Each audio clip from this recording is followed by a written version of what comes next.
But by the time we awakened this morning, the firefighter strike was already in full swing. And just when did the whole thing get started? Our Mark Woolen tells the story as he saw it during his pre-dawn vigil. It's 4:30 in the morning, and the firefighters are battling the last fire before beginning their strike. The fire is small, and in minutes they have it under control and get ready for the walkout. At 5:15 sharp, it happens. As many as 4,000 firefighters go on strike for the first time in the history of Chicago. After months of threats, the action comes fast. With only a few hours of overtime, the potentially disastrous strike has begun. What if there's a fire, the fire call goes unanswered, and a lot of people die because you guys are on strike? It's on the mayor's back. The mayor called the strike? Right, yeah, you'd say that, yeah. 6:19 a.m. Word moves through the crowd. A circuit judge has ordered the men back to work, and yet the mood still remains defiant. They just do what they want. It's time for us to get something. We promise to work, and we work every day. She promised us a contract. Well, hasn't the city offered to sign a contract with the firefighters union? Not to my knowledge, they haven't. And there's sympathy for the strikers, even from police, who've been assigned to protect anyone wanting to cross the picket lines. Any police officer has reasonable grounds to believe that a person is committing or has committed an offense, the police officer will sign the complaint. Don't you believe it? In only an hour or so, it's become apparent the strike has virtually paralyzed fire protection in the city. The union is claiming 90% of the firefighters are out, and at this station, only 5 men are on duty, and 2 of them are cadets. And so begins the latest in a series of crises racking the town they used to call the city that works. Good evening. It seems like I've said this before, but Chicago is facing another crisis tonight. The firemen are still on strike, leaving a city of more than 3 million people without full fire protection. And the way Union leader Frank Mascari is talking, it's going to stay that way. He says the men will not go back despite any court order until the city gives in. And Mayor Jane Byrne says no giving to any illegal striking firemen. That leaves a void to be filled by recruits, supervisory personnel, some cadets, and some suburban fire departments. We've been lucky, however. No major fires have broken out within the city since the firemen went out at 5:15 this morning. They walked out of their firehouses and onto the picket lines after the union told Mayor Byrne there would be a strike. The mayor didn't waste any time blasting them, saying anyone who didn't report for work would be fired.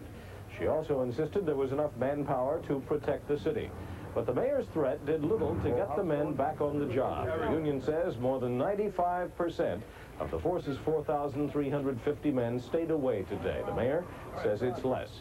But even a pre-dawn court-issued restraining order didn't budge the men or their union chief.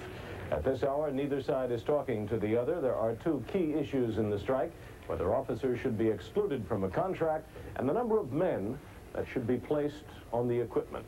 Firemen met tonight with union leaders for a status report. Mary Laney was there too, and she has a report on how it went. Well, Bill, tonight the firemen are united in their stand for collective bargaining rights. They say Mayor Byrne campaigned on the promise they would have it. Now they say they'll strike until they get it. And judging by what Union President Frank Mascari told Walter on our 5 o'clock news, there could be some fireworks before it's all over. How close we are to storming the firehouse to take over the apparatus without permission? That close. How close we are to what? To what? To storming them firehouses and take them over by force. You. Our men? Our men. At about 7:45 tonight, firemen began coming here to the Musicians Hall at 175 West Washington for a status report. And it was clear that most were hoping the strike could soon be settled and they could return to work. Would you like to see the mayor say, let's negotiate and end this strike and to get back to fighting fires? Oh, definitely. That's what we all want. We all want to go back to work. None of us want to be out here. We don't want the people of Chicago to be angry with us. Because we grew up here, we love Chicago, and we don't want nobody hurt, especially any children, anybody. No sooner did the meeting get underway when a police officer and a messenger arrived with orders directly from Fire Commissioner Richard Albrecht. All officers and members failing to report and ordered herein will be subject to disciplinary action, including discharge. Happy Valentine's Day, Richard Albrecht. Hey, we sent her a Valentine. She sent us one back. We ain't never going to be sweethearts. Following tonight's meeting, firemen said only that they are united now in their determination to stay out on strike, despite an order from the court ordering them back to work. The main issue is a collective bargaining unit that the union wants to include fire captains, lieutenants, engineers, and firefighters. And there is indication tonight that if City Hall would give them that, the firefighters would agree to a no-strike clause in their contract. But at this point, it's a standoff. Mayor Byrne refuses to negotiate until the firemen are back at work. And the union and firemen refuse to return until the mayor resumes negotiations. Bill and Walter? Mary Ann, on the legal front, the city returns to court tomorrow seeking a preliminary injunction against the firemen, and the city says it may seek contempt charges against the union for violating today's back-to-work order. An angry Mayor Byrne told reporters that firefighters who do not report to work tomorrow morning will never again work for the Chicago Fire Department. I think it is a very, very sad day for Chicago and for a very, very famous fire department. I think it's a sad, sick day. But first, our top story tonight, the Chicago Fire Officers Association is saying that the strike called by the firemen's union is ill-conceived. That association, which claims to represent about 600 captains, lieutenants, and fire marshals, says it wants a contract, but insists a no-strike clause be included in any agreement between the union and the city. Now, it's been reported the firemen's union, headed by Frank Mascari, has been opposed to any no-strike provisions. He has denied it to me, but it's nevertheless an issue in this negotiations. As a result, the Officers Association is demanding that it be included in negotiations with the city and the union. Now, officials from the association are at City Hall right now, meeting with Mayor Byrne and Fire Commissioner Richard Albrecht. And new efforts are being made to arrange a negotiated settlement in the strike. And those efforts began with an encounter between Mayor Byrne and strikers manning a picket line outside City Hall. Emery King reports. Union members stayed on the picket lines all night, and when day 2 of the city's first firefighter strike dawned, there was still no movement toward a settlement. Mayor Jane Byrne had cemented the standoff when she announced Thursday no talks would take place until the firemen returned to work. Ironically, the mayor may have begun the talks herself. When she met with picketers outside City Hall on LaSalle Street, there was a heated discussion of the issues. You've got to believe that every man, every rank and file man, does not want to strike, does not want a strike provision in a contract. We want a fair and equitable contract, and we want a no strike clause in it.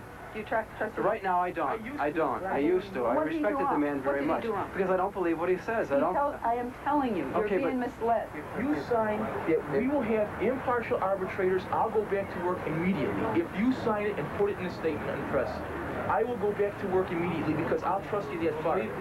I'll leave now and I'll go back to the firehouse. As long as it's impartial arbitrators and we have nothing to do with the city ordinance. And up to the mayor's office they went. 15 or 20 minutes later, the men came out with new information to report to their union leaders.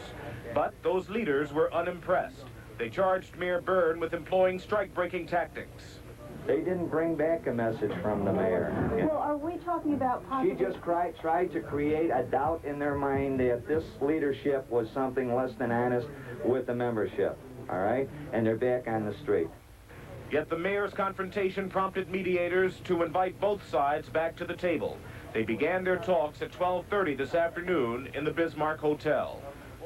And those talks lasted for 4 hours here in the Bismarck Hotel, with both sides caucusing separately and meeting together. When they went out at 4:30 this afternoon, they took a 2-hour recess. They're planning to come back in at 6:30, and they said absolutely nothing when they went out, so we have absolutely no word on how those talks are progressing. But one can only assume that after 4 hours of talks, they must have made some type of movement, at least a little bit. They are not back yet, so we are unable to get any reaction as to the Officers Association's latest developments.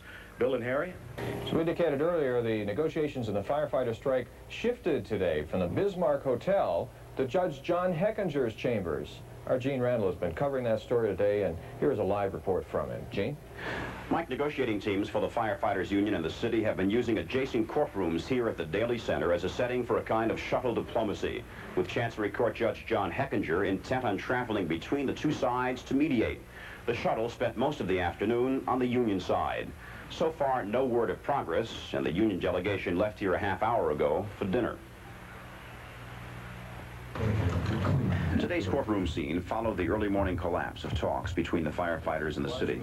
Both sides walked out of the Bismarck at 1 o'clock, and all they agreed on was that they had reached an impasse.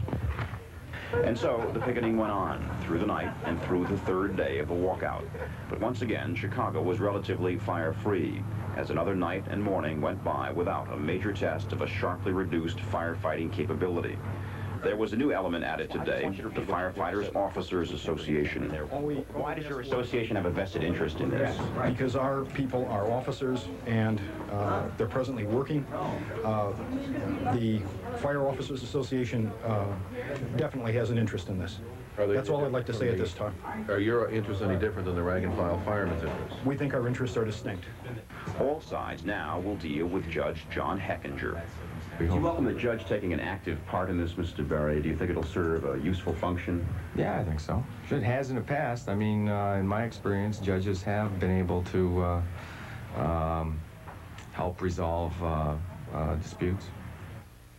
Judge Heckinger says maybe it's time to start from scratch. Maybe it's time for a new face. But as the firefighters union officials left here, they learned what Mayor Byrne had said at City Hall this afternoon. Their reaction was predictably angry. Frank Mascari's reaction was simply unrepeatable. He and his group say they'll be back here at 6 o'clock. Mike and Linda. Good evening, everybody. Mayor Byrne is serving notice tonight that striking firemen will face disciplinary action with hearings to begin in 10 days. She says anybody who stays off the job will never work again for the fire department. And she's ordered officials to get out the hiring lists. Steve Shepard is here now. Steve has more on the story. Steve? Like Mayor Byrne was as angry this afternoon as most anyone at City Hall could remember. She said the crisis provoked by the firemen's strike had intensified, but added that Chicago would not submit to what she termed the extortionate and unacceptable demands of the firefighters union. She said that the city had agreed last night to submit all unsettled issues to impartial and binding arbitration, but added that the union rejected that offer. In response, she reaffirmed in the strongest language that firemen who remain on strike will be fired. They will never again work in this administration. No fix, no clout, nothing. We'll put them back in here once the hearing is over. Nothing. It is not unusual for a mayor in a situation like this to say she will fire striking employees. But Mayor Byrne seems so deeply angered and repeated that message so often that it appears she is entirely serious. In the meantime, Byrne has ordered several actions to attempt to deal with the strike. She has ordered the city's Corporation Council to seek contempt citations against the firemen in circuit court. She has directed city personnel officers to start recruiting 2,500 men from the fire department's official hiring list and the open market, and ordered that they be placed in working fire companies as soon as possible. And she has ordered a program to recruit retired and volunteer firemen for service.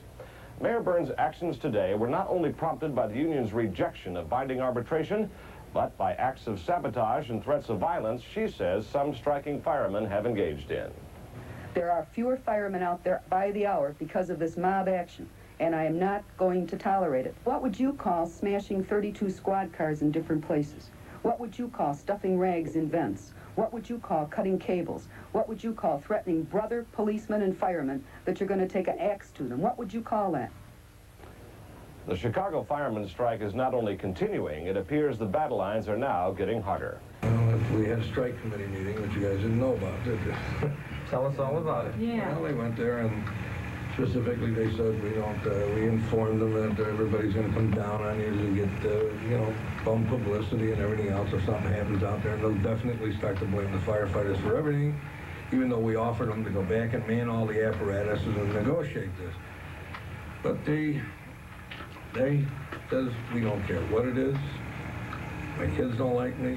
My cousins don't like me. Nobody likes me. We ain't going back without a written contract. That was our commitment to them, and that's the way it's going to be.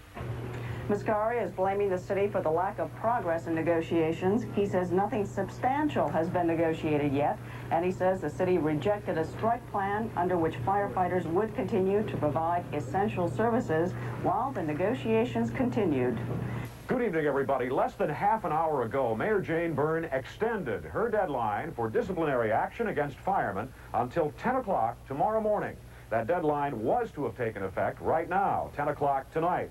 Despite the extension, city and fire officials are continuing to urge the firefighters to return to work. There is a big question of just how many firemen would have gone back to work tonight if the 10 p.m. deadline had not been shifted. Steve Shepard is standing by at Engine Company 104, and Steve has a report on conditions there. Steve?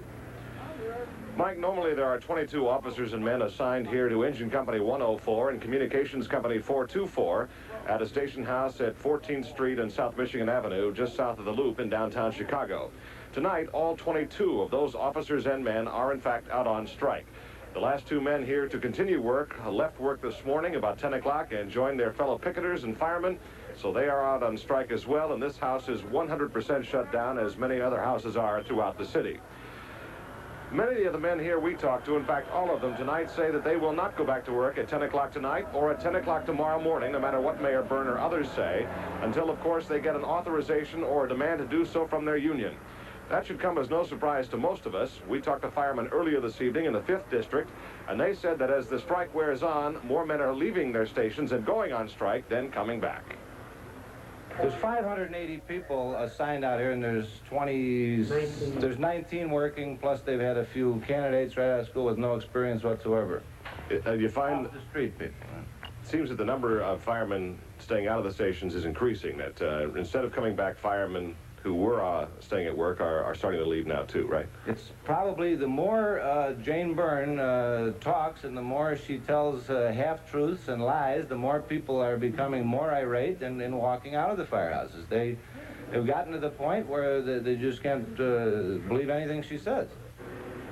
That comment was typical of those we heard from firemen throughout the city tonight. Mayor Byrne got angry today, and they got angry back. They seem especially upset about the manning issue. They are angry at the mayor for practically blaming them for several deaths in the city of Chicago since the fire strike began. They say there have been many deaths from fires in Chicago over the past few years because they have been under strength, not enough men manning the units.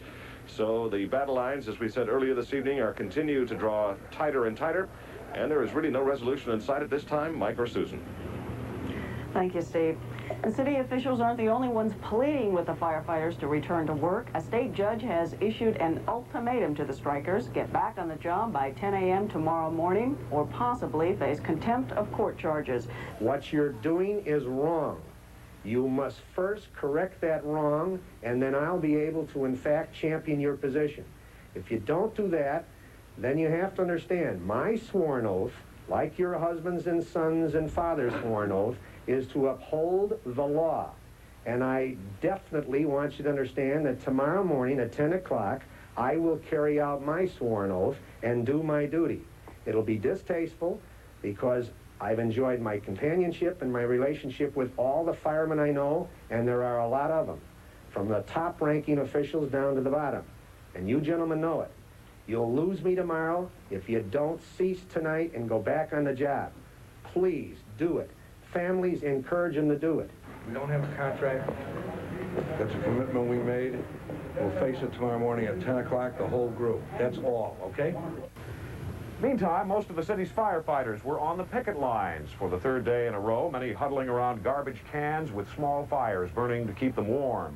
5 strikers, however, from a station at 80th and Kedzie were arrested after they allegedly blocked an engine arriving at the firehouse. They were all released after posting bond.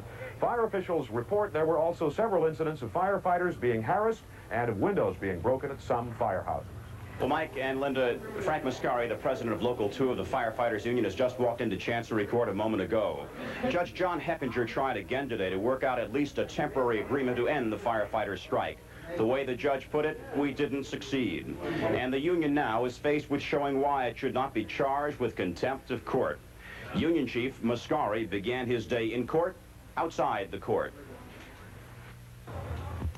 The event was a rally in Daley Plaza, where despite the frigid temperatures, hundreds of striking firefighters renewed their pledge to stay off the job until they get a written contract. Union Chief Mascari once again orchestrated the chorus. They're gonna come down with a lot of stuff. Tell you, everybody's going back. I've been up all night with phone calls. Their guys are going back to them firehouses. It's not true. They march them in the front and out the back. Okay? Keep the faith, man. A short time later, Mascari walked into Chancery Court to face a judge who last night pleaded with the union to end its strike. A contempt citation Mascari knew could put him in jail. But from the time the city delegation arrived, the next 3.5 hours went into a last-ditch judicial try for some kind of agreement. But while reporters milled around outside, the effort inside was failing. Shortly after 2 o'clock, Judge John Heckinger ruled against a union motion to dismiss the city's contempt request. And Mascari and the rest were told to come back at 5 for a contempt hearing. Right, yesterday, I guess the judge told us if we'd go back to work, we would discuss and have a contract. The mayor says now go back to work and maybe we'll discuss a contract. As he left, some of Mascari's people did what they have done before. They played the role of the bully, pinning a news camera crew against a wall, then reacting loudly when challenged.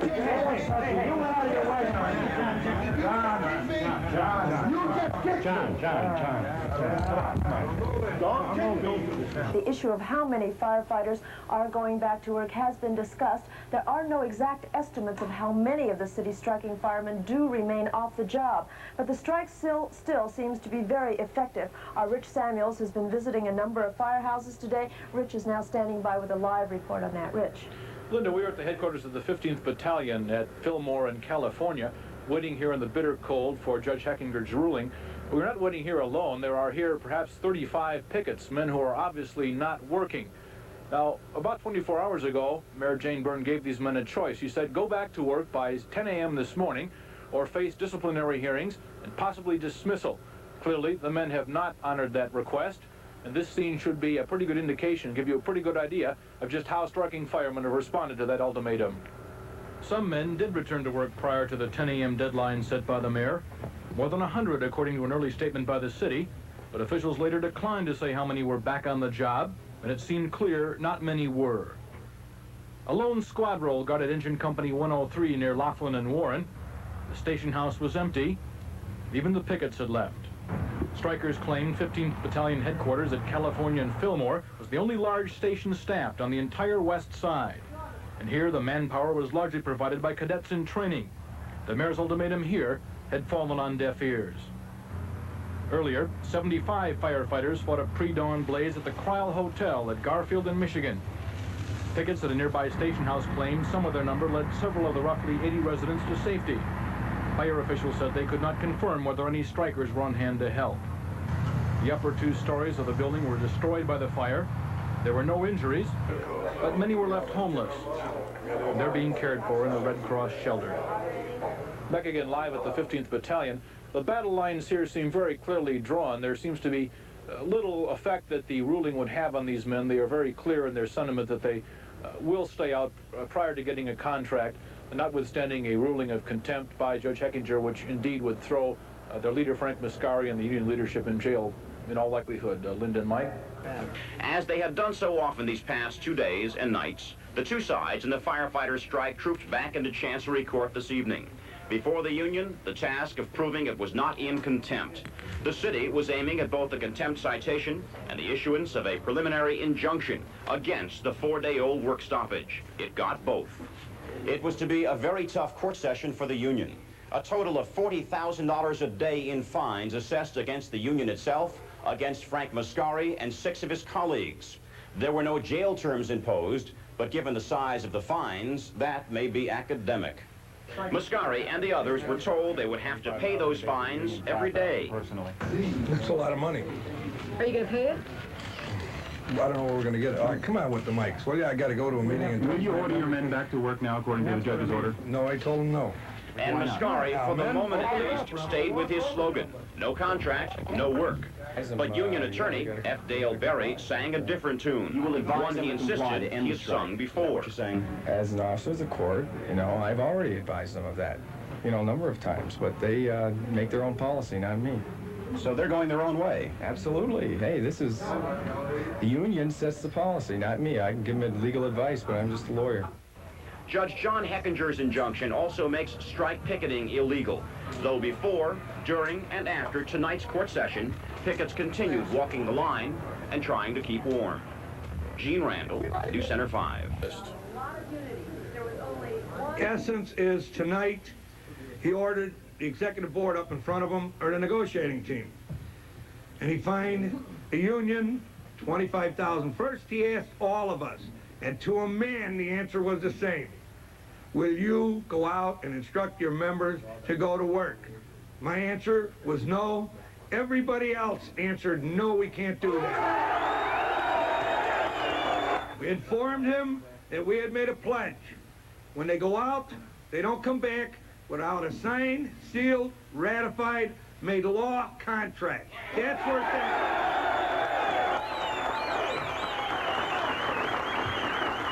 Where we're at right now is the same thing when we went out. We want them to negotiate this contract. We'll give the lady peace forever. And a no strike clause, everything goes to binding arbitration. But this one, he's got to negotiate across the table, and we got to get the best one this time. And that's where it's at. Top story at this hour, Mayor Byrne has gone on the attack again, calling this situation at some firehouses mob rule by the pickets. In the City Hall news conference, it was just an hour ago, the mayor touched on a number of issues and repeated her pledge never to negotiate with Union President Frank Mascari again. The mayor denied that she is trying to break the firefighters union, but she said striking firemen can kiss their jobs goodbye.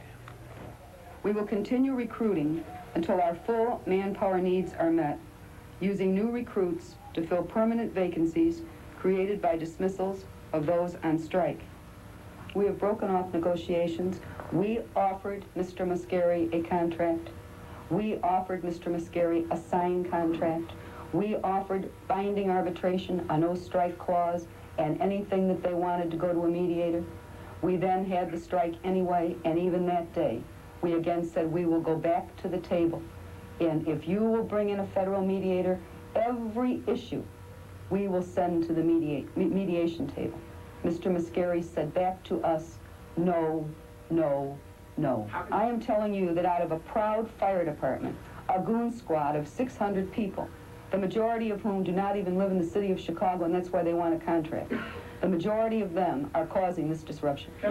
I do not intend to have Mr. Mascari and a band of 600 roaming, whatever you want to call them. They don't seem like firefighters. Intimidate this city every single year, and I'm not going to have it happen. At the same time, the mayor held out an olive branch to those firemen who want to return to work. She says each case will be judged on its own merits, that some men wouldn't return to work because of the pickets. And Byrne says that tomorrow she'll ask the judge to enforce his order that pickets must be removed from fire department property.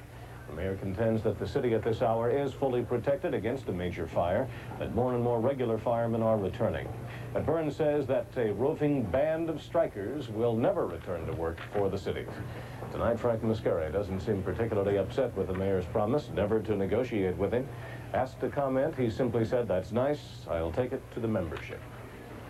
Bill, the city took the first step today toward replacing striking firefighters by hiring about 300 fire department recruits, what was billed as a temporary 90-day assignment. Under heavy guard, the recruits reported for training at the fire department gymnasium at Navy Pier. Philip Walters reports. The mayor was driven past the picket lines, past the shouting, booing firemen, to tell job applicants inside the gym that the 90-day jobs they are being offered will be more than 90 days. The mayor did not want reporters inside to hear those words. She had reporters removed. Outside. But behind the closed door, she told the 500 or more job applicants, "You are going in to fill the permanent positions of men who disobeyed their orders. It's not 90 days. Firemen off the job," she said, "will be out of a job unless they can prove they stayed out in fear of crossing picket lines. And those starting today go on the payroll." She's been lying from day one. She's lied since she's got in office, and she's going to keep on lying and lying and lying until somebody says, "What are you doing?" It's dangerous. It's dangerous for the kids in there. There's a lot of firemen that have kids in there. They lied to me! They lied in there! I got nothing. I'm not going to get killed for nothing. No help in that. Mascari don't care. The mayor don't care. Let's get these two people together.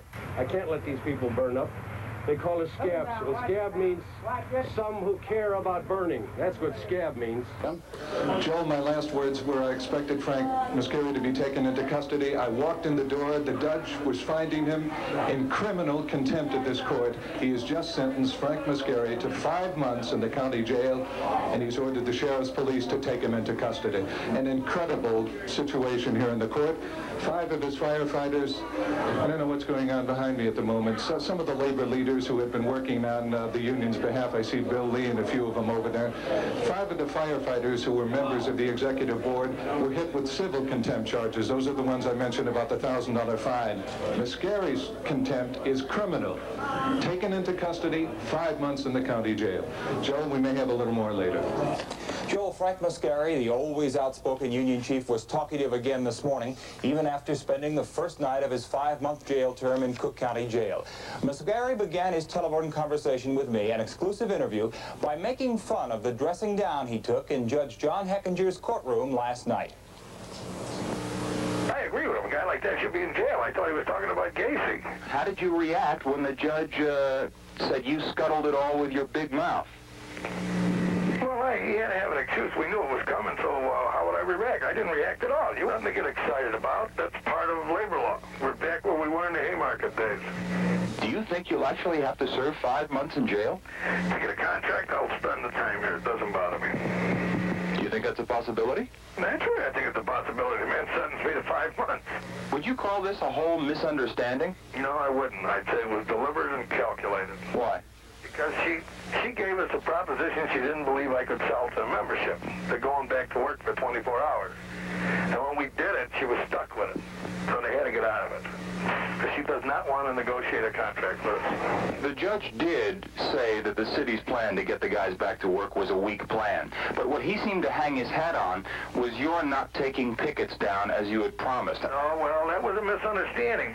He came into the room and he gave us the impression, through words, that peaceful picketing would not be a problem. But when we went into court, the pickets were gone within an hour, and after that, they said, if the picketing is a problem, it's no problem. We'll have them down and nothing flat. Are you still in charge? I would say so. You ready to go back to the bargaining table with your people? Will you negotiate from jail? So this is all, yes, they can come over here. I'll negotiate with them. You're ready to talk? We always have been.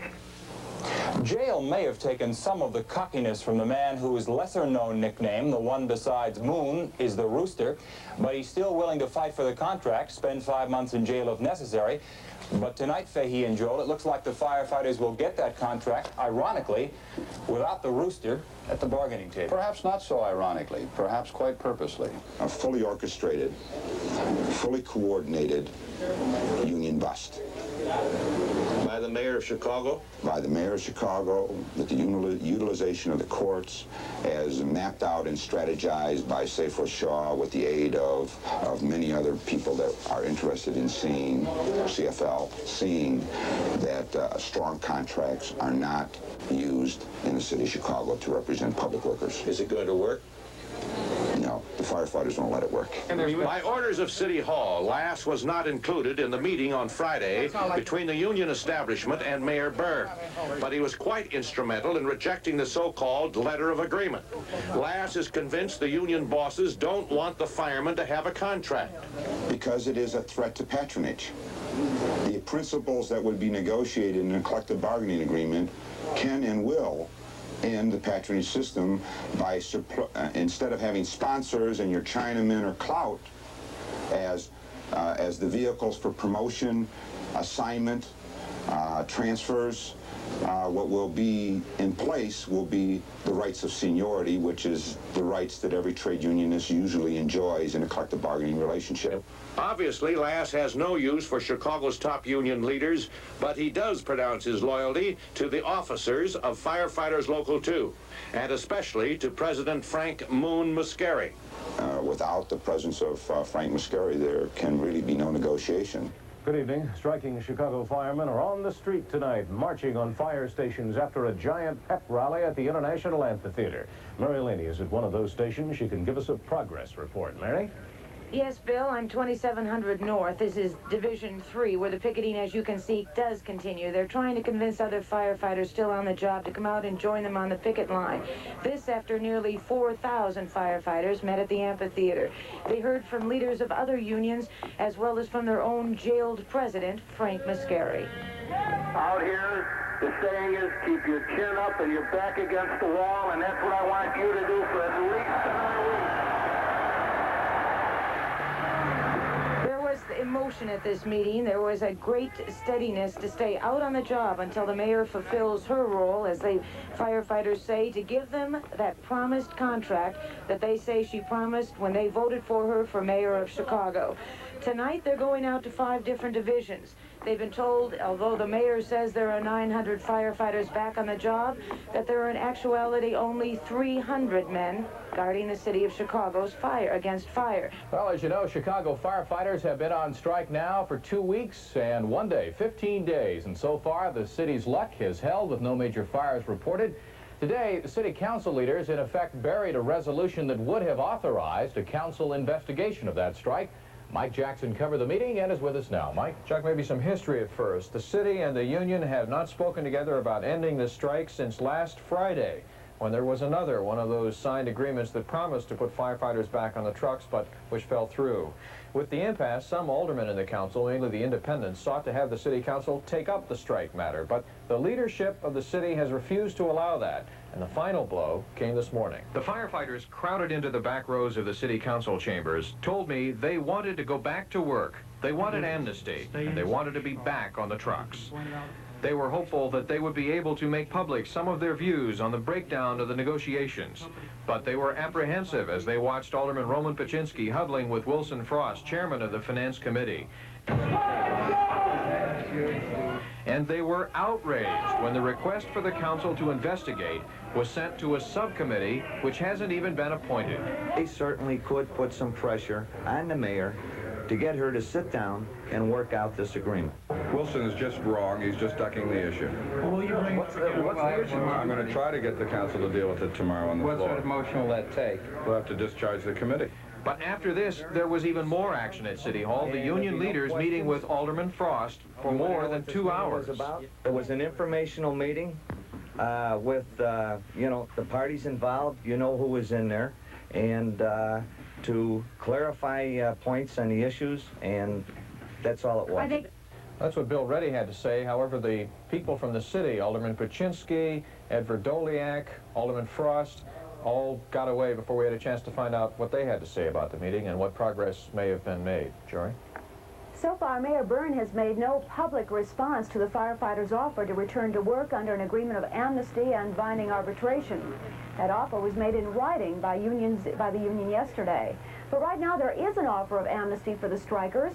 Andy Shaw is at Navy Pier with details. Andy? Well, here's the situation, Jory. Behind me, as you can see, there are probably about 50 striking firemen. There may be an equal number of policemen around and inside the fire department gym, and here's why. The mayor has given striking firemen up until 8 o'clock tonight to come here and, in effect, say they want to go back to work. Inside, there are perhaps a dozen empty tables set up where the men who may come here to return to work would come, and they'd be reassigned to whatever division they were needed at. They have until 8 o'clock tonight to come back with total amnesty. That's with the exception of the 5 striking battalion chiefs. If 8 o'clock passes and the men have not come back here, we understand there will be the disciplinary proceedings begun in front of by the personnel board. At this point, an hour and a half into the offer, not a single striking fireman has crossed the picket line here to go back to work. They have until 8 o'clock tonight, as we said, but none have come back so far, and it's hard to tell whether they're going to trickle in as they get reports of this amnesty. Isn't there a lot of intimidation down there by the mere presence of all those strikers? There is certainly the potential for a lot of intimidation, but as I said, there's a lot of police protection, and I presume that anyone who wants to come through will be permitted to, which isn't to say that there won't be quite a bit of heckling or razzing, but from the safety standpoint, I would say anyone who wanted to come back would be safe to come in. Okay, thank you, Andy. Joining us now here in the studio is Bill Reddy, Vice President of the Firefighters Union. Mr. Reddy, what do you make of this latest amnesty offer from the mayor? Laurie, first of all, I'd like to wish my daughter Jean a happy birthday. She's 16 today, and I'm going to miss her party tonight. Happy birthday, Jean. This offer from the mayor for amnesty is not a complete amnesty. Our membership last night, this was explained to them. They understand what we're talking about. They understand what complete amnesty is. They voted to a man last night, close to 4,000 people there in that hall, that they would not return to work and leave anybody out on the street to be disciplined or fired. I think this move is to start a stampede, and as indicated there by your reporter on the scene, there is no one showing up. And that's the message I would like to get out to our people there, that it's a phony offer. At this point, we don't even know if it's in writing. They have already preconditioned it by saying they are going to fire those 5 chiefs anyhow. Mr. Reddy, didn't you really admit to me a little earlier that the mayor's really after maybe 5 key people, that she really doesn't want to dismiss the entire fire department, or at least those people that are out on strike? Chuck, in answer to that, maybe you misunderstood me. She definitely has named 5 people, 5 chiefs, since the start of this strike. Tomorrow, right? And their hearings come up tomorrow. We told our people before this even started, we knew this would be a tactic, that we will probably all be fired before this strike is over. And when it is over and we go back to work with a contract, we will go back with complete amnesty whether we're fired or not. Mr. Ray, let me ask you, I know you're disappointed that the mayor did not accept the union proposal that you made to City Hall, and she's virtually ignored it. How was your proposal any different? Could you not have gotten all those things that you were offering today several weeks ago? Wasn't the city offering that to you? The contract, everything you wanted, everything that you're saying today that you wanted, could you not have had that a few weeks ago? Laurie, the difference at that time and at this time is this. There's 20 items in that contract proposal that have already been agreed to by both parties. There's 4 additional items that need very little clarification for agreement. There are other issues, and our proposal 2 weeks ago was that we negotiate these issues. The city's position then was, well, if we can't agree to them, let's put them to binding arbitration. We said our preference at that time was, let's negotiate as much as we can rather than put it to a third party. Now what we're saying is, okay, we'll put those issues to binding arbitration. So you're willing to settle for what you were offered a few weeks ago. Didn't you really kind of blow it by not taking it then when it was offered? Well, when you're at the negotiating table, you try and negotiate as much as you can. That was the mayor's position at that time. It was, and this has been their position all along, that we do surface bargaining. We were stonewalled many times through this whole negotiating process. And yes, actually, where we're at now is we are back in Mayor Burns' court. This is what she had proposed previously. We preferred to negotiate it out. Now we're saying, okay, let's put those items to binding arbitration. That would be interest arbitration. So didn't the union maybe overplay its hand? Well, you can call it what you like. After all is said and done, it's just like a card game. You could say, perhaps you did. Perhaps you didn't. I'm interested in how you justify the strike itself. It is illegal. I mean, the court has said that it's illegal. How do you justify the strike? The only way you get people to negotiate or keep negotiations moving, and this certainly wasn't our desire. We reached an impasse, a stonewall. There was no avenue for settling the issue. And as a matter of fact... You mean sometimes breaking the law is justified? I'm not addressing that fact. The people that were advising, and I believe still are advising the mayor, their tactic in other areas with other firefighter groups throughout the state of Illinois, certainly we're most familiar with that. Normal, Illinois, Aurora, Joliet, it's the same tactic. If you can't settle it with them, put them out on the street, force a strike, and then deal with them from that position. If I can ask just one quick question. Fine, you seem to agree on contract matters, but now the disagreement is how you'll get back together to talk about it.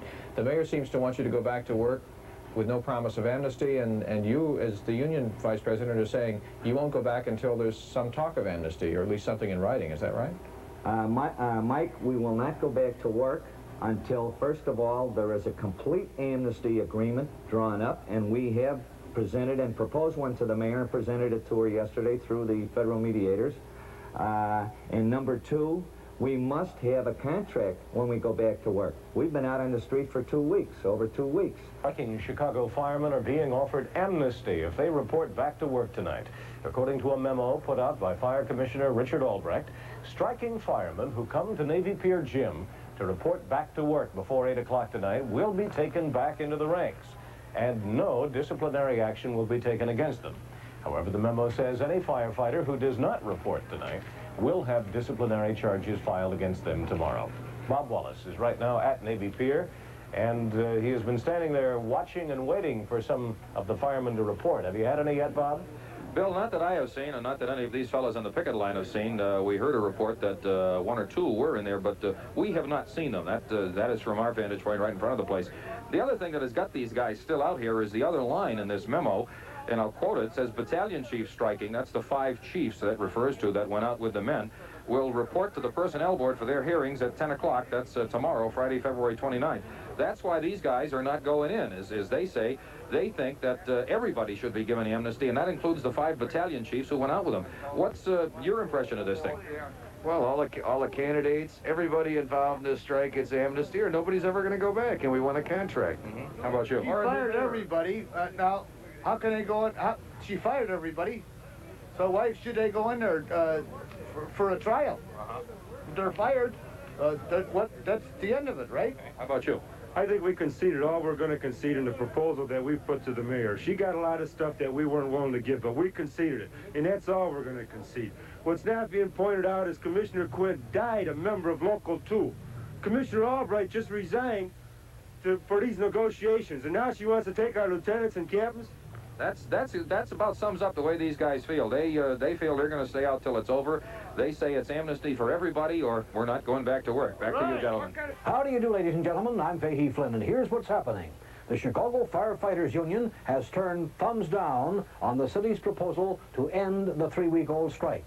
Jack Jones is here with the latest story. Jack? Well, Fahey, the procedure tonight was simple. Union officials explained to the union members Mayor Burns' clarification of the letter of agreement and recommended that they turn it down, and they did. A motion has been made here to vote on this memorandum of agreement. The executive board's recommendation is to vote it down. All those in favor of voting the motion down will say aye. All those in favor of accepting the motion, let's hear from them. It's obvious, brothers and sisters, there's a message for the mayor. We see through her falsehoods.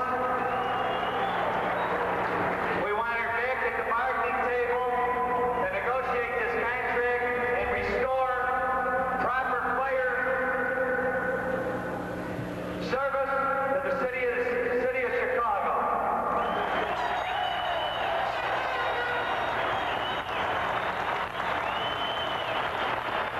John Hurling, the impression we got from you at 6 o'clock tonight when you were talking to the mayor was that you were going to recommend that your men accept this letter of agreement. No, that's not what I said.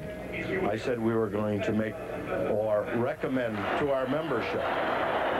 The recommendation from the board was a negative one. I did not at that time want to expose what the recommendation was. It was merely a recommendation, and the recommendation was negative. Why, John? Why? For several reasons. One, that the membership is not in accord with the amnesty agreement that was given to us by the mayor. Second of all, I believe that we don't want to have to agree to fact-finding. We would rather have the articles go to binding arbitration.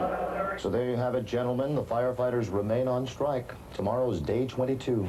And those are the 2 issues, binding arbitration and amnesty. Amnesty. In spite of what the mayor said at 6 o'clock, the 3-2-1 thing, they won't go for it. We are all a little bit depressed around here tonight because after Mayor Byrne was on the 6 o'clock news with Fahey and Jack, and the impression we got from the union was that things might have been settled. There might have been some hope. Part of that optimism came from what John Hurling said in asking a question to the mayor while he was on the air. He was worried about the terms of Mayor Burns' amnesty offer, particularly when a striker might have engaged in what he called criminal or quasi-criminal acts. There was this exchange when our John Kalia raised the issue. The amnesty problem. Well, that seems to be a problem. There was criminal and quasi-criminal charges to be put in there, and I'm not too sure with the explanation we got from Attorney Hanley whether that would be something that in the quasi-criminal standards, whether that wouldn't be with ordinances of the city of Chicago, such as obstructing foot traffic or any other charge that could be put against them for a city ordinance.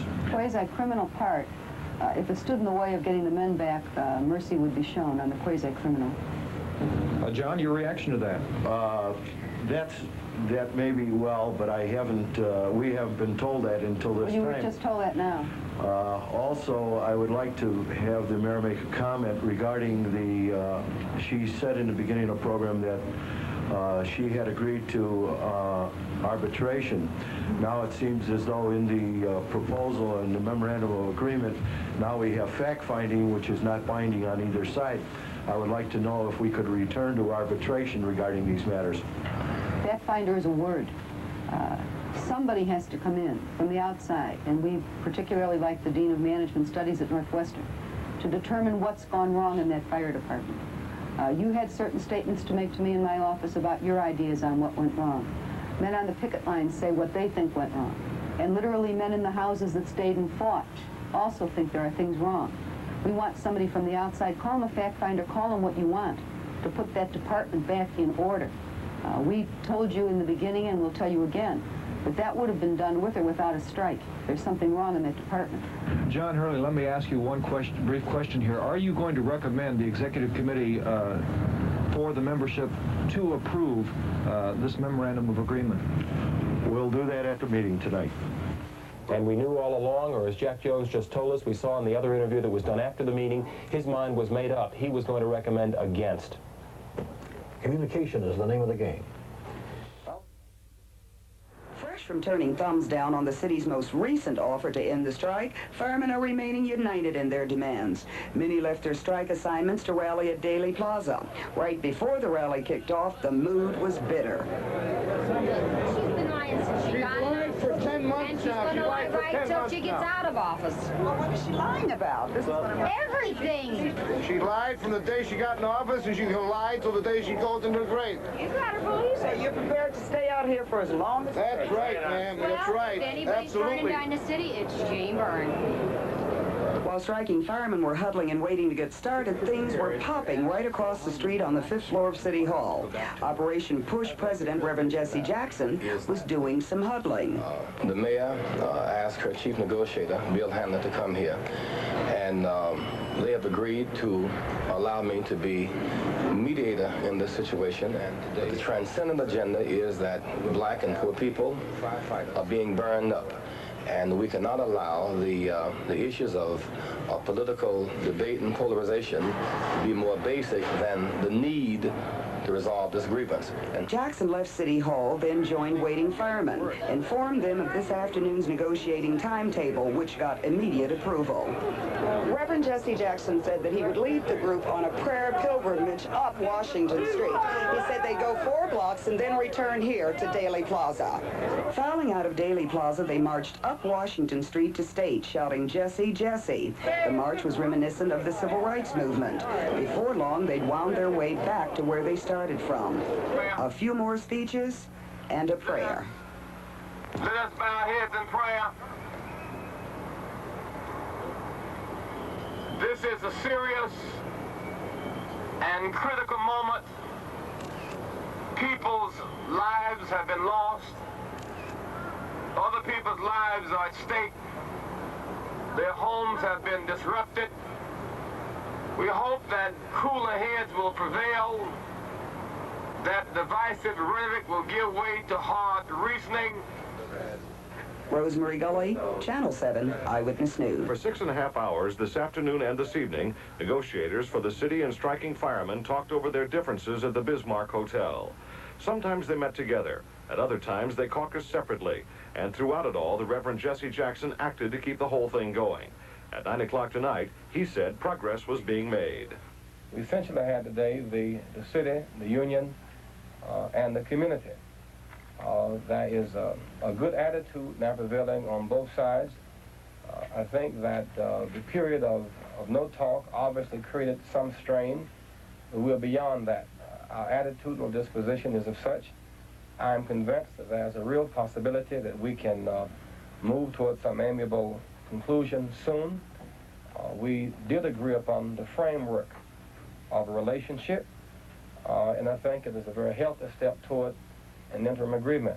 Jackson indicated one of the most serious issues in the strike may, in fact, be near some kind of resolution. I think perhaps the most fundamental thing that the mayor has really struggled for is her right as manager of the city to reorganize. She has asserted that right. The union has determined that it will in no means prohibit her from exercising that management right, which I think is very fundamental. On the other hand, the union wants to participate in any form of reorganization that will affect their lives and the destiny of the department. Jackson said firemen could have a say in the affairs that affect their lives. They're working in the fire department through membership in a fact-finding board, and apparently that might sometime down the road be agreeable to them. Jackson also announced that both the city and the union have agreed on an affirmative action plan to get more minorities into the Chicago Fire Department, a department which is currently overwhelmingly white. But the more immediate problem is the strike itself, and in that area, perhaps tonight's most important accomplishment was in getting union and city negotiators to stop calling each other names in favor of some frank discussions on a contract and a return to work. Jackson can probably take a lot of personal credit for that. He and city negotiators will meet with the mayor tomorrow at 8:30 in the morning, and at 10, both sides, the firemen and the city, will be back negotiating at the Bismarck Hotel. The city is negotiating an end to the fire strike. It is not negotiating a labor contract. At least that's what Mayor Byrne is saying. During a taping of our Newsmakers program today, Byrne said that a contract is at least 6 months away, maybe longer. What about a contract in the long run? Yes or no? Well, I think it's going to be a long, long time, Walter, and I've got to be very honest. As I said, it's a sick department. It's got to be reorganized. This is all before a contract. Absolutely. Further. Mayor Byrne's comment to Walter Jacobson that a contract was a long, long way off quickly erased smiles and closed mouths at fire negotiations here. Going into these talks this morning, acting union president Bill Reddy had been quite open. Is amnesty the big issue? Good faith negotiation. Not at this stage. You agree that that's got to wait till everything else is hammered out? I don't read the newspapers, I'm sorry. You seem a little more hopeful this morning, or is that my imagination? I got a little more rest last night. But 2 hours later, after hearing of the mayor's comments, Reddy would not even give a no comment. You're back not to produce a contract. You said it'll be 6 months to a year, maybe more before the contract. You have any reaction on that? The Reverend Jesse Jackson, the mediator, in obvious reference to the mayor's words, said he wished both sides would refrain from making such inflammatory statements at a critical time. Then he tried to explain the mayor's statement. The difference between an interim agreement and a short-term contract is nothing but a matter of semantics. Obviously, if there's going to be a reorganization that should take place in a matter of months, that there has to be some agreement between now and then. You may call it an agreement, you may call it short-term contract. Then there's a period where there will be a new relationship established, a new contract, as it were, established. Frank Muscari, the Firefighters Union president, will spend at least another weekend in the Cook County Jail. The Illinois Appellate Court today postponed its order to free Muscari on $100,000 bond pending an appeal to the state Supreme Court to release Muscari from jail. The higher court will decide on Monday whether or not to hear that case. Bill? Good evening, everybody. I'm Linda Yu. Mike Jackson is on vacation this weekend, and we are preempting NBC Nightly News tonight so we can bring you an up-to-date report on the Chicago Firefighters settlement situation. Well, members of that Firefighters Union are back on the job tonight. This is the first time they've been back at work in 24 days. They returned this morning after approving a settlement shortly after midnight. Our Andy Shaw was there as the men went back to their jobs. At 10 a.m., the first shift of striking firemen returned for temporary reassignment here inside the firehouse at Armitage and Larrabee, one of 8 reporting stations around the city. Predictably, they were nervous, but obviously glad to be back and ready to put the past behind them, whether or not they agreed with the strike settlement. Okay, I'm sure glad to be back. The strike was too long. It was a ridiculous strike. It should never have happened. I don't think we're going to get what we set out for, but I'm glad to be back. We got what we went after, really. Maybe not all of it, but you can't always win.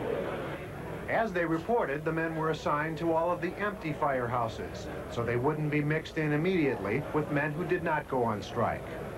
But the back-to-work plan ran into at least a temporary delay when police wouldn't let striking firemen back into the houses, like this one here at Berry and Levitt.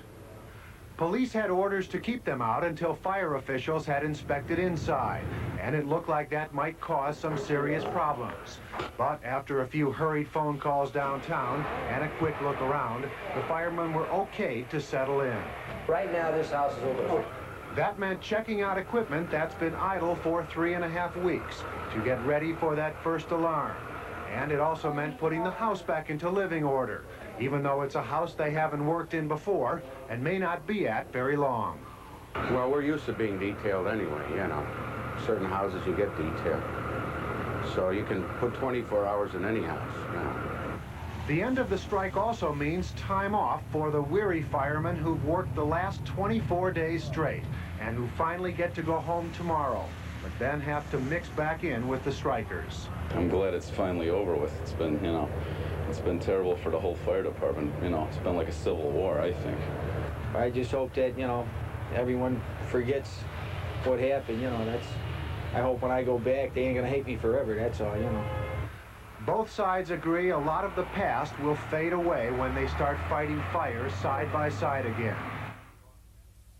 All of those men back to work was hammered out in a marathon session on Friday. That session was mediated by Chicago's Reverend Jesse Jackson. Now here's what the agreement calls for. First, partial amnesty with all strikers working 1 day without pay and those 5 battalion chiefs working 4 days with no pay. Now for its part, the city is going to try to get all fines and citations against the union and its president, Frank Muscari, dismissed. And by the end of the year, all of the trucks will be manned by 5 firefighters instead of 4. A touchy issue of union representation for officers of the fire department will be settled either by fact-finding or binding arbitration. Rich Samuels has more on that. The parties to date have arrived at a tentative agreement. The announcement that a tentative agreement had been reached came at 10:02 last night. And the Reverend Jesse Jackson, who somehow had brought the two sides back to the bargaining table a day earlier. It was an agreement union leadership could endorse. Am I personally going to recommend approval? Yes. To the executive board? Yes. Yes, I will. At midnight, nearly 3,500 striking rank and file gathered at the McCormick Inn for a ratification vote. The room was not large enough to hold them, apparently not large enough to hold the press either. Will the press kindly leave the room? But what was important above all else was the document carried to the Reverend Jackson by union leader Michael Lass. It was the draft of the interim agreement already signed by the union, ready now for another signature. And then here's for the end of the strike, and you have to get it down here, okay? That's all we need. Is it set? Shortly before 1 this morning, Reverend Jackson took the document for delivery to the mayor. In her near North Side apartment, Mayor Jane Byrne signed the agreement. The strike was all but over. The document was returned to the McCormick Inn. Reverend Jackson carried it to the mezzanine, back to the ballroom, where the agreement was being read to the rank and file, point by point.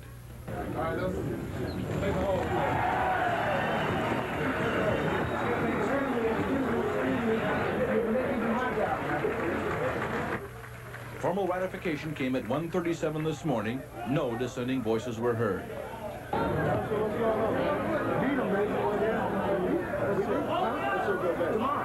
second shift. Tomorrow's the second shift. And there was a prayer that the bitterness of more than 3 weeks would not be prolonged. Right on, brother.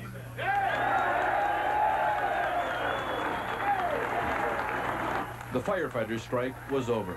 Rich Samuels, News Center 5. With us now in our newsroom is the acting president of Local 2 of the Firefighters Union, Bill Reddy. Bill, does that sound to you like an accurate representation of exactly what the agreement amounted to? We have yet to see an actual copy of that agreement. Mike, we do have a contract. We're returning to work with the contract.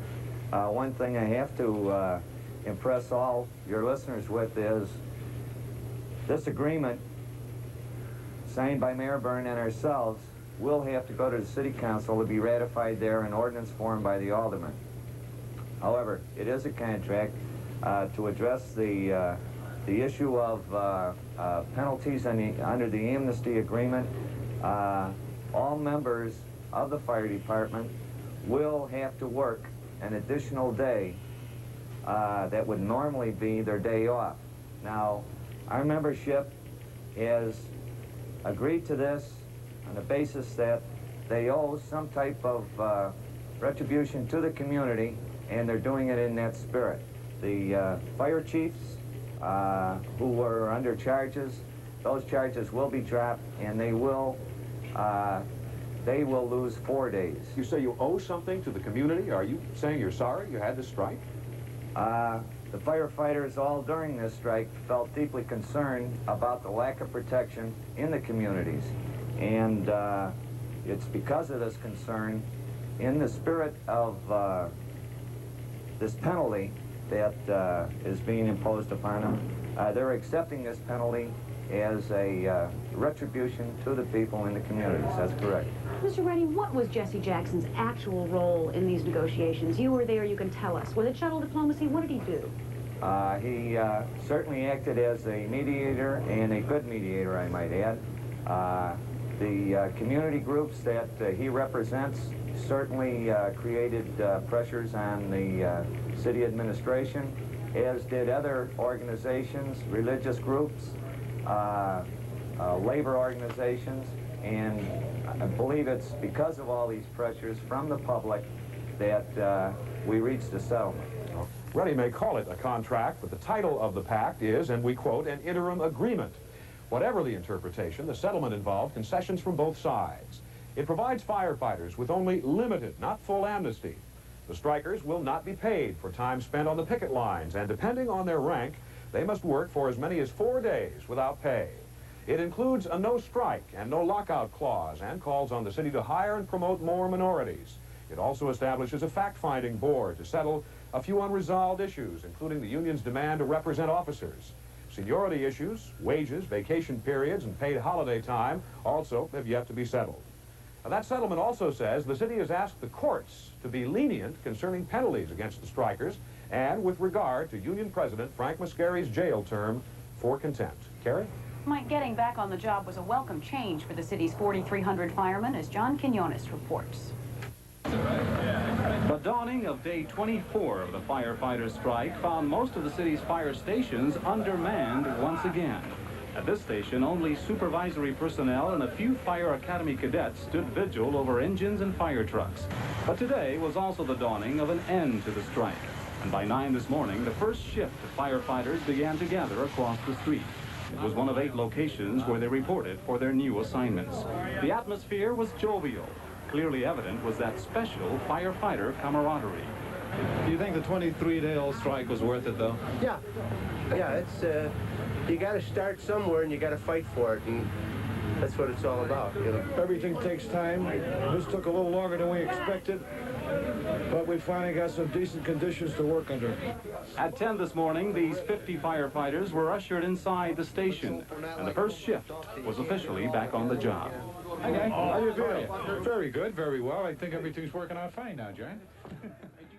Who are you? I have to be back at work, boy, I'm telling you. I'm broke. I dreamed of being a firefighter when I was a kid. I'd hear the engines and trucks racing down the street, and I would run as fast as I could to the corner in hopes the firemen would wave to me. We were always taught to have respect for the police and firemen. I missed the test for the firefighter's exam in 1968 because I was in Vietnam. But as soon as I got back, I went down to City Hall and filled out a postcard that stated I was interested in being a firefighter. 4 years later, I got that postcard back telling me to take the test. I passed and was put on the list and called 3.5 years later, so I waited 8 years for the job. I was the happiest person in the world when I received my letter to report to the Fire Academy. My dream was now a reality. I worked hard at it. I believe I gave 100% while on duty or off. I even took fire science courses to make sure I'd get ahead and lessen my chances of getting injured. I was written up a few times because I made some rescues. Things were going along great until those strike talks started. Then we finally had to make a decision, walk out or stay.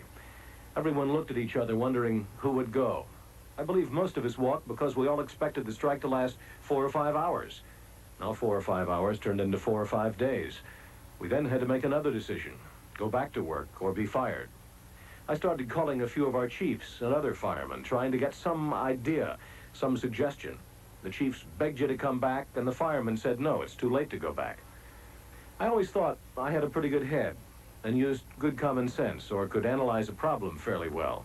I searched for the right answers, but found myself confused for the first time in my life because I couldn't find an answer. I said, I have to take care of my wife and kids, so I'll go back to work. Then I said, I'm not taking care of my wife and kids if I go back to work. Someone might hurt them if I go back. I thought about my relatives on the job. If I went back, and they didn't, and then got fired, we'd never again have a family meal together. I found myself listening and following people that aren't as intelligent as I am. I got headaches from thinking all day of which way to go. I wasn't eating or sleeping well. I was so confused and unsure and tired of looking for answers that I found myself crying in my wife's arms. I couldn't find the answer. I decided not to sell my brothers out. Forget about going back. The only way to go back is we all go back together. I want to go back, and so do a lot of other guys. I don't want anyone hurt, and I want to protect the citizens, especially the kids. But I also have to protect my #1 priority, my family. They come first. My little boy always says, Daddy, when I grow up, I want to be a fireman, just like you. Now I got to tell him, his daddy had to quit to save his family. I'm kind of glad he's only 4, because it's so bizarre, he couldn't understand it. As a matter of fact, neither does his daddy.